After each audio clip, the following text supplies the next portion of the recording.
Bonjour. Donc aujourd'hui on va voir comment bien assembler son corps de chauffe avec sa buse et la tige filetée. Donc sur la tige filetée, comme vous pouvez voir, j'ai déjà préparé, j'ai mis 2 écrous dessus. Donc on les met ensemble, on les serre un tout petit peu et ce sera plus facile après à serrer sur le corps de chauffe. Donc moi ce que j'utilise pour travailler en dehors de l'imprimante, c'est un décapeur thermique. Donc peu importe le modèle, mais du coup ça a l'avantage de pouvoir travailler en dehors de l'imprimante et de chauffer assez vite, donc vous verrez. Alors ma petite préparation, donc j'ai déjà tout démonté avant, je l'ai démonté à chaud. Donc la buse, je l'ai vissée à chaud sur le corps de chauffe, sur la petite pièce en aluminium, et sur ma tige filetée. Donc j'ai mis ce qu'on utilise en plomberie. Donc c'est un petit papier, je ne sais pas si on peut appeler ça un papier, voilà, ça se présente comme ça. Voilà. Sous forme de rouleau, c'est très fin et ça permet de faire des joints nickel et du coup d'éviter d'avoir des fuites. Donc moi à chaque fois que je prépare mon petit corps de chauffe avec la tige filetée, je rajoute au bout de la tige filetée le petit papier blanc. Donc c'est du téflon, je crois que ça s'appelle, mais bon, peu importe le nom, j'imagine que vous allez le trouver tout de même. Ce qui est important aussi, donc vous pouvez voir que là j'ai enlevé le tube PTFE qui était dedans. Il y a différents types de PTFE, donc méfiez-vous. Comme vous pouvez voir, là je vais essayer de vous montrer le bout de 3 PTFE différents. Allez, la mise au point elle n'est pas terrible. Voilà. Donc il y en a qui sont plus ou moins larges. Donc si on regarde ne serait-ce que ces deux-là. Ces deux-là, il y en a un qui est prévu pour du 3 mm et l'autre qui est prévu pour du 1,75. Comme j'imprime essentiellement en 1,75, je vais utiliser celui qui fait du 1,75. Ça permet au fil, quand il rentre dans la buse et dans le tube PTFE, d'être bien entouré, de ne pas trop déborder. Donc, on prend le petit bout. Donc je vais poser le téléphone. Hop, je reprends. Je vais poser le téléphone et je vais vous montrer en direct comment le mettre et ce qui est important.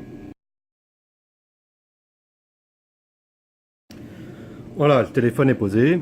Donc, je prends mon tube PTFE, je prends ma tige filetée, je le mets dedans. Je l'enfonce à fond. Et ce que je vais faire avec un cutter, du coup je vais couper mais pas à ras. Faut éviter de couper à ras, parce que si on coupe à ras, du coup le tube PTFE fait pas contact avec la buse. Et le tube PTFE qui fait le contact avec la buse, qui est à l'intérieur, ça permet de faire un petit joint. Donc on va le couper, on va laisser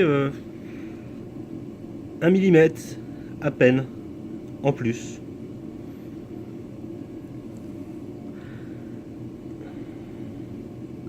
Donc un cutter, faites attention à vos doigts, mais bon, ce n'est qu'un cutter, voilà. Donc j'ai pris mon tube PTFE pour le fil de 1,75.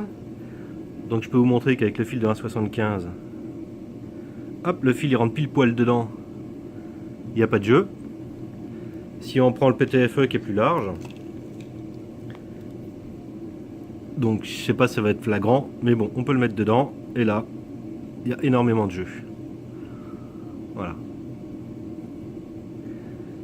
Donc, PTFE de 1,75. Comme on peut voir, là, le PTFE, il est un tout petit peu plus long. Alors, la mise au point, c'est pas ça encore. Voilà. Bon. Donc, du coup, je prends mon décapeur thermique. Je le mets en chauffe. Et j'assemble une fois que c'est chaud. Donc, attention aux doigts. Moi, personnellement, j'utilise une petite pince. Voilà. Pince multiprise. Et je fais chauffer. Donc sur un établi en bois, je ne crains pas grand chose.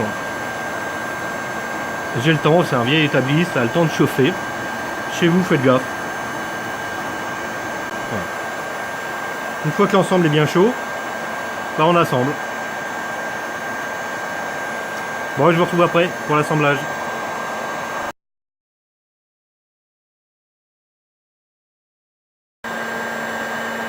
Donc là, ça commence à être chaud. J'ai vissé un petit peu le tube. Attention à vos doigts, parce que là, ça commence vraiment à être chaud. Donc vous voyez avec les deux écrous, du coup, Pardon, avec les deux boulons, du coup, c'est plus facile de serrer. Donc là, c'est chaud. Je serre. Vous voyez, l'écrou et le contre-écrou, donc du coup, ça permet de serrer sans se prendre la tête et à chaud. Donc on serre jusqu'à faire contact. Et on force pas trop, parce que si on force de trop, bah, c'est déjà arrivé que ça pète. Voilà. Donc là, je suis serré, ma buse est bien serrée. Ma tige filetée est bien serrée, la tube PTFE qui doit faire le lien. Donc là je chauffais. Voilà. Bon, j'éteins ça, c'est mieux. Hein. Donc du coup, l'autre étape qui reste, c'est enlever l'écrou et le contre-écrou. Donc si vous n'avez pas de pince, utilisez des gants, mais quand même, faites gaffe. Voilà, le contre-écrou, j'enlève tout ça. On évite de tout casser. Voilà.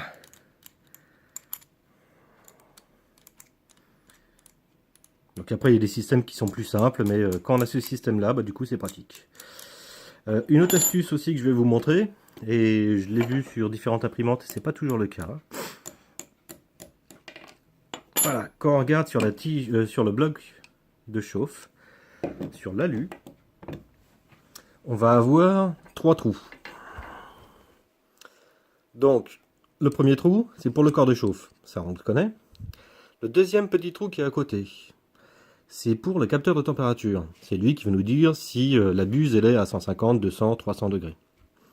Sur certains corps de chauffe en alu, vous avez une toute petite vis, une toute petite tige filetée à côté, enfin un trou fileté.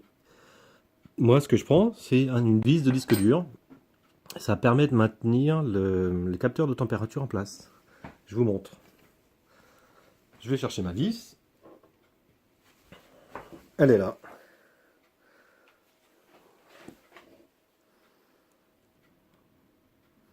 Voilà, vous voyez, une vis qu'on trouve en général dans les PC ou dans les disques durs.